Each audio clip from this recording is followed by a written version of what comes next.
जय हो। आवाज नहीं है आप सभी की। बोलिए भारत माता की जय हो। एक श्लोक से बात को प्रारंभ करूंगा, बहुत से लोगों को याद भी होगा तो साथ में बोलिएगा। भारतम मे प्रियम राष्ट्रम, भारतम हितकारकम, भारताय नमस्तुभ्यं यत्र मे पूर्वजा स्थिता। आज हमारे भारत का एक महान पर्व है स्वतंत्रता दिवस। ये राष्ट्रीय पर्व है। भारत में हर वर्ष 2 राष्ट्रीय पर्व महत्वपूर्ण रूप से मनाए जाते हैं, एक स्वतंत्रता दिवस और एक 26 जनवरी गणतंत्र दिवस।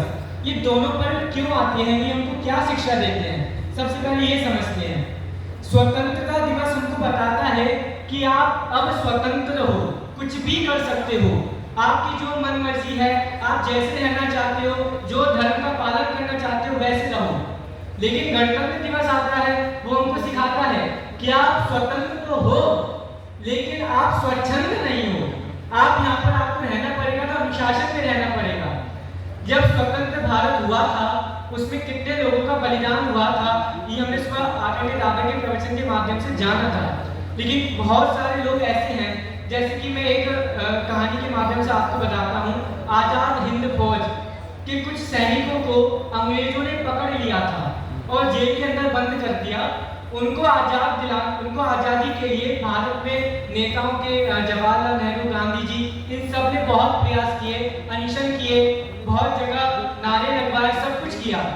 तो एक मेवाड़ में वो सब लोग इकट्ठे हुए और उन लोगों ने क्या किया कि आप सब आइए और जितना आप धन, जितना आप जो हमको दे सकते हैं आप दीजिए ताकि हम उनको स्वतंत्र करा सकें।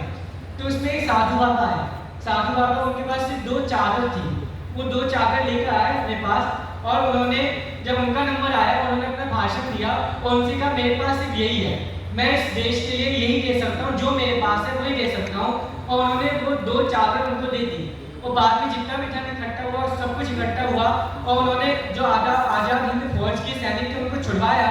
बाद में जब उनकी नीलामी लगाई गई, जो सामान लोगों ने दिया, क्योंकि वो महत्वपूर्ण लोग थे, उनके सामान की जब नीलामी लगाई तो जो 2 चादर थी वो उस समय में 3000 रुपए में बिकी।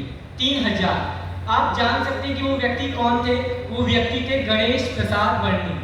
ऐसे कर करके बहुत सारे महापुरुष हैं जिन्होंने, जैसे अबक्का रानी, अब झांसी की रानी सभी सुना है, लेकिन अबक्का रानी कौन थी, इनके बारे में भी जानना चाहिए। ऐसे कर करके बहुत सारे महापुरुषों ने अपना योगदान दिया। सबके अंदर यही थी कि बढ़ो बढ़ो पीछे मत हटना, भारत का कल्याण करो, जननी जन्मभूमि चरणों में जीवन का बलिदान करो। ऐसी सबके अंदर भावना थी और सबने अपना योगदान दिया। जो मैंने श्लोक बोला वो श्लोक कहाँ का था, वो हमारे एक आचार्य धरसेन स्वामी, उन्होंने विश्वलोचन कोश ग्रंथ लिखा है, उसमें उन्होंने ये उद्धृत किया है। जैनाचार्य के अंदर भी बहुत सारी भावनाएं थी। एक जैनाचार्य लिखते हैं रक्त संति महाचग्गो, राष्ट्र शांति महायज्ञ है, और इस महायज्ञ में सबको आना चाहिए।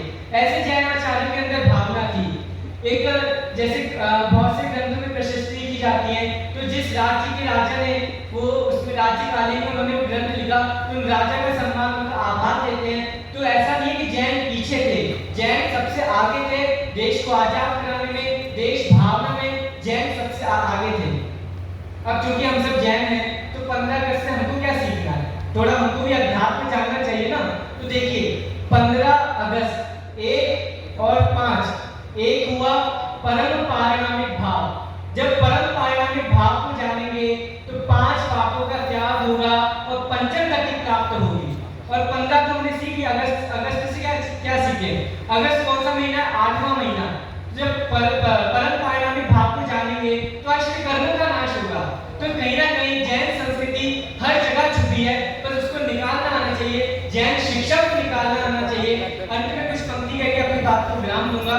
भरा नहीं वो भावों से, भरा नहीं वो भावों से,